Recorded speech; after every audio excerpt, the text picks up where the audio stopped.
Hello everyone. आप सभी लोगों का मैं अपने यूट्यूब चैनल डिस्कवरी कोचिंग में फिर से बहुत बहुत स्वागत करता हूं। मैं राघव। आज आप लोगों को ऑर्गेनिक केमिस्ट्री का सेकंड लेक्चर स्टार्ट कर रहा हूं। अभी तक हम लोग ऑर्गेनिक केमिस्ट्री के बारे में पढ़े। ऑर्गेनिक केमिस्ट्री जिसे कार्बनिक रसायन कहते हैं, अर्थात कार्बन की यौगिक, कार्बन के यौगिकों का अध्ययन करते हैं। यहाँ हमको फोकस करना है कार्बन के यौगिक। तो कार्बन के बारे में हम पिछले लेक्चर में थोड़ा सा डिस्कशन किए थे। कार्बन आप लोग बता दें, कार्बन एक अद्वितीय तत्व होता है।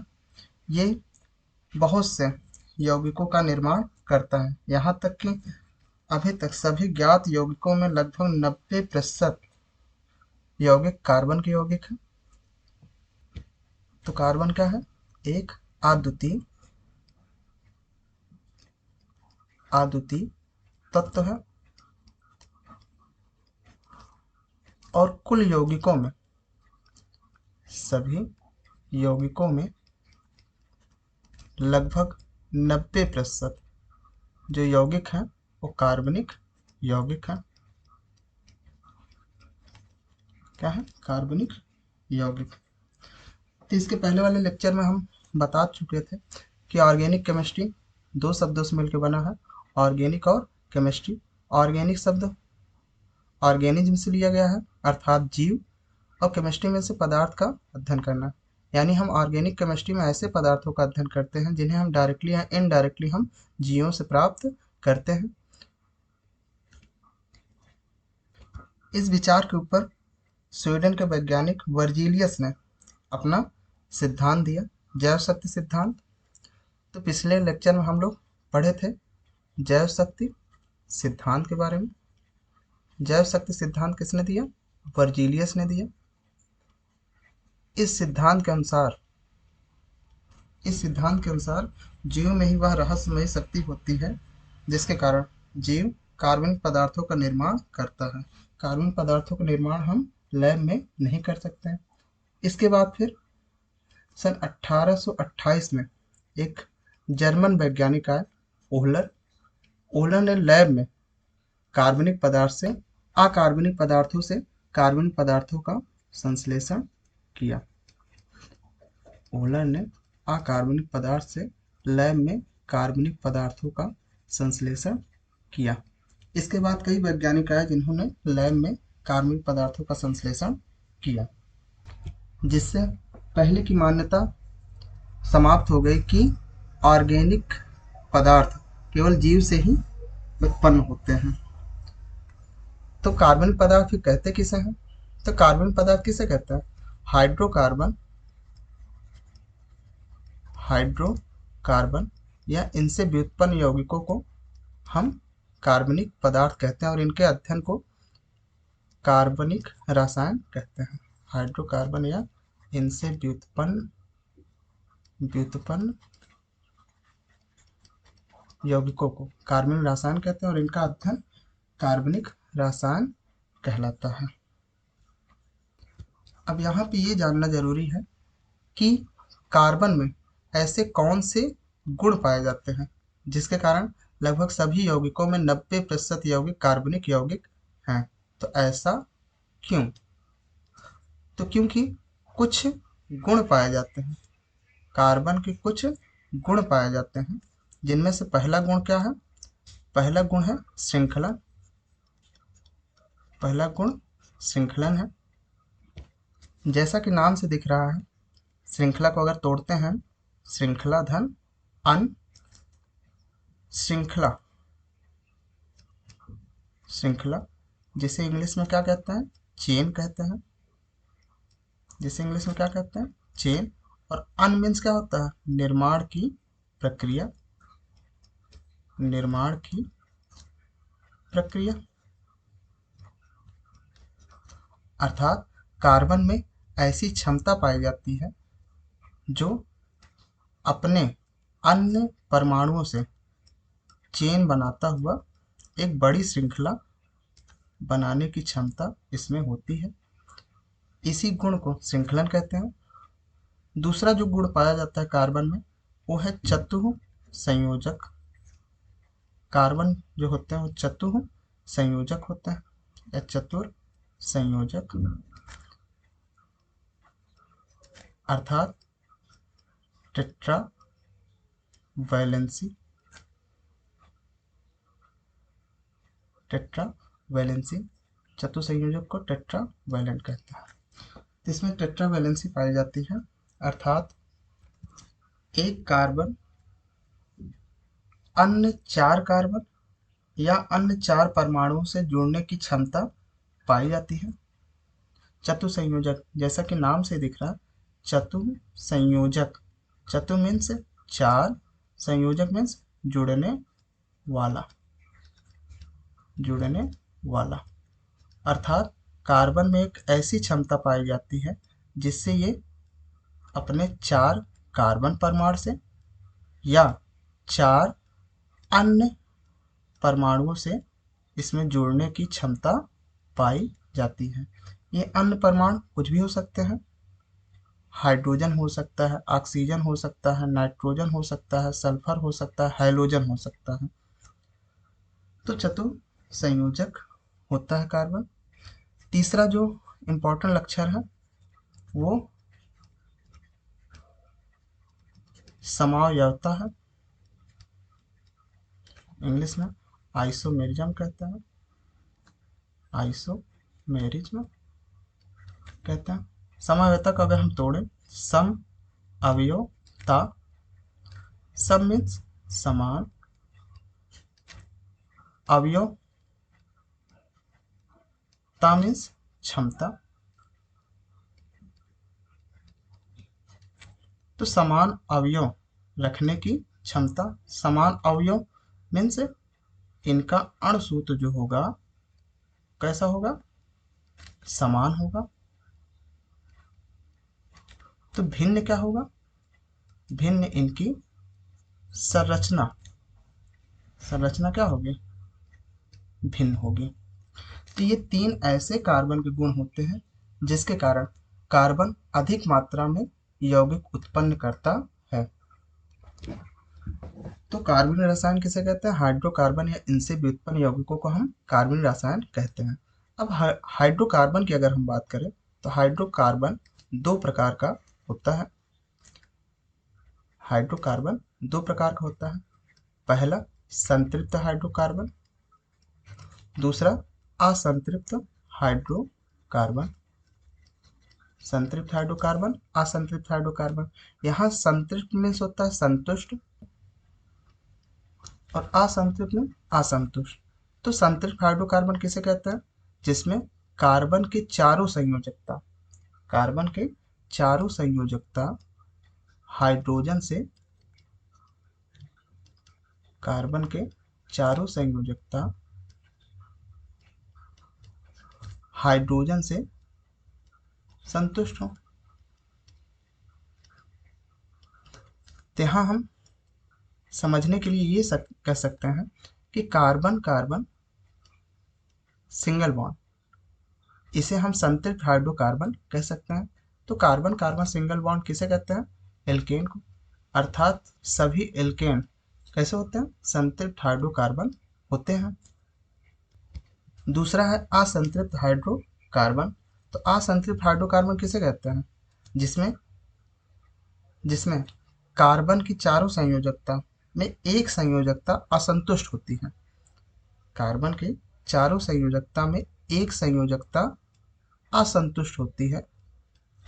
जैसे यहाँ देख लेते हैं, कार्बन की 4 संयोजकता है, तो जिसमें से एक संयोजकता, ये संयोजकता क्या है, असंतुष्ट है।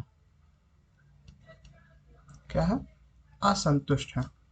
अर्थात अर्थात हम ये कह सकते हैं कि जब ऐसे यौगिक जिनके कार्बन कार्बन बीच डबल बॉन्ड पाया जाए या कार्बन कार्बन बीच ट्रिपल बॉन्ड पाया जाए, वो यौगिक क्या कहलाता है, असंतृप्त हाइड्रोकार्बन कहलाता है। तो कार्बन कार्बन डबल बॉन्ड जिसे हम एल्कीन कहते हैं, और कार्बन कार्बन ट्रिपल बॉन्ड जिसे हम एल्काइन कहते हैं। यहाँ आप लोग बता दें कि एल्कीन को पैराफिन भी कहते हैं, पैराफिन कहते हैं। पैराफिन का अर्थ होता है कि कम क्रियाशील, कम क्रियाशील। तो जो एल्केन होते हैं ये एल्कीन और एल्काइन की तुलना में कम क्रियाशील होते हैं, जिसके कारण एल्केन को पैराफिन कहते हैं।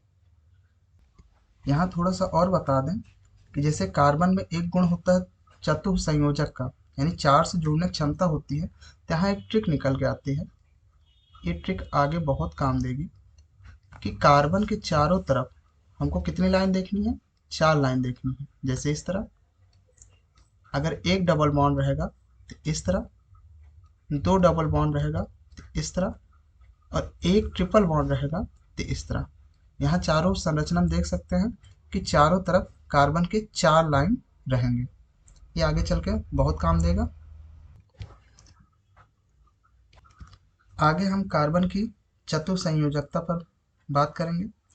अगर हम कार्बन की बात करें तो कार्बन में इलेक्ट्रॉनों की संख्या 6 होती है, जिसका इलेक्ट्रॉनिक विन्यास 2 और 4 होता है। अगर हम एसपीडीएफ में इसका इलेक्ट्रॉनिक विन्यास लिखें तो 1s2 2s2 2p2 होता है। तो ये जो इलेक्ट्रॉनिक विन्यास है ये इनका मूल अवस्था पे है, मूल अवस्था में इनका इलेक्ट्रॉनिक विन्यास ये होता है। जबकि उत्तेजित अवस्था में, उत्तेजित अवस्था में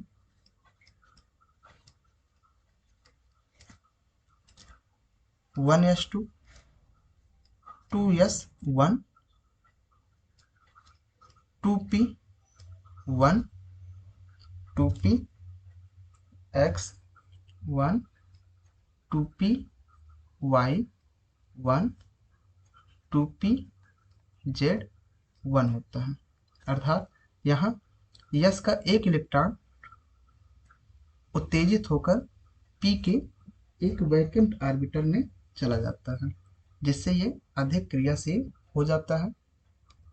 यहाँ हम इसे इस प्रकार समझ सकते हैं, जैसे यस का एक ऑर्बिटल, यस का एक ऑर्बिटल और पी का 3 ऑर्बिटल होता है, पी का 3 ऑर्बिटल होता है। तो अगर हम यहाँ बात करें 2s, यहाँ 2px 2py और 2pz की, तो 2s में एक इलेक्ट्रॉन उत्तेजित होकर 2pz में चला जाएगा, 2pz में चला जाएगा।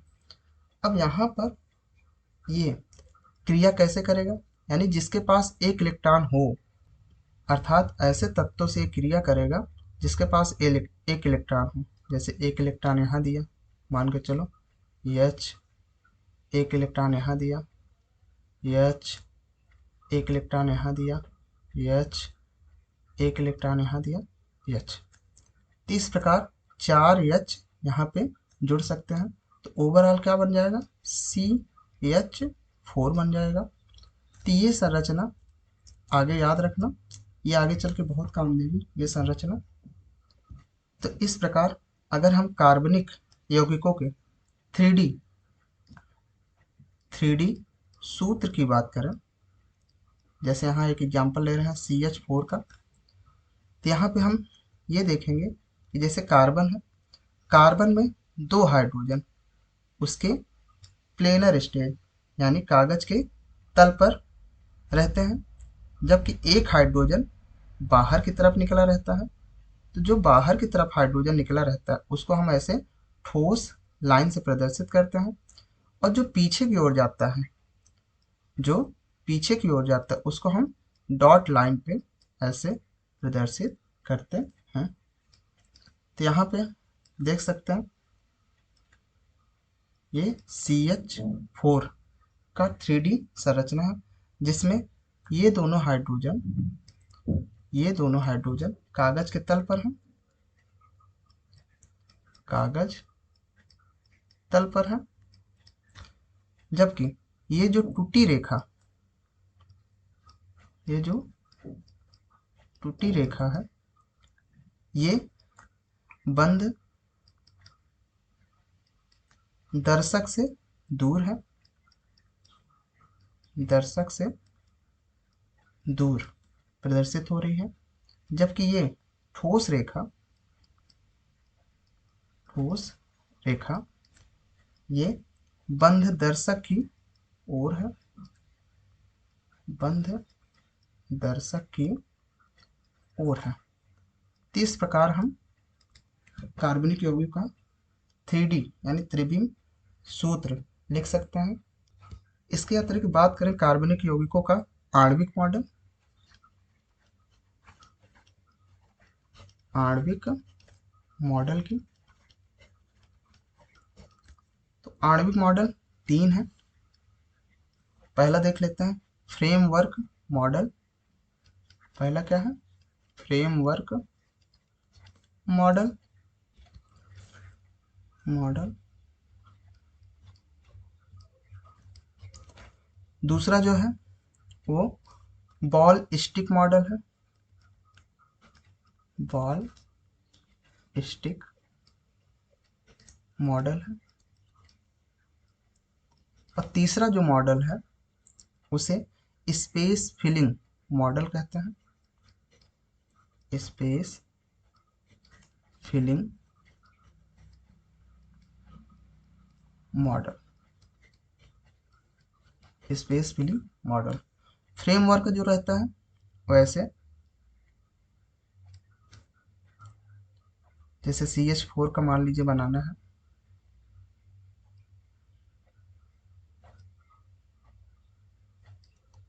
तो यहाँ पे इतने को हम कार्बन मान लेंगे,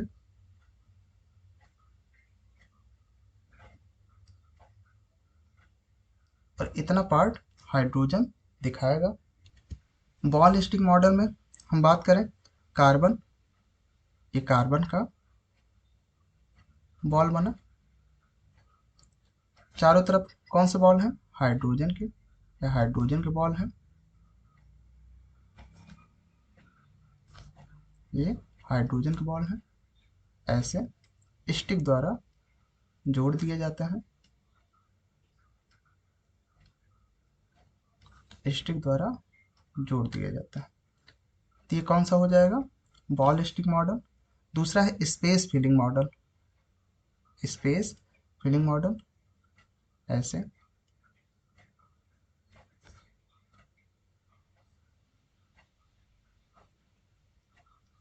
ये कौन सा मॉडल बन रहा है? Space filling model.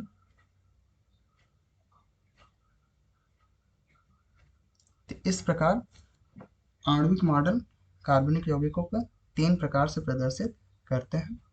पहला फ्रेमवर्क मॉडल, दूसरा बॉल स्टिक मॉडल, तीसरा स्पेस फिलिंग मॉडल। तो आज के लिए इतना ही, मिलते हैं अगले वीडियो में। धन्यवाद।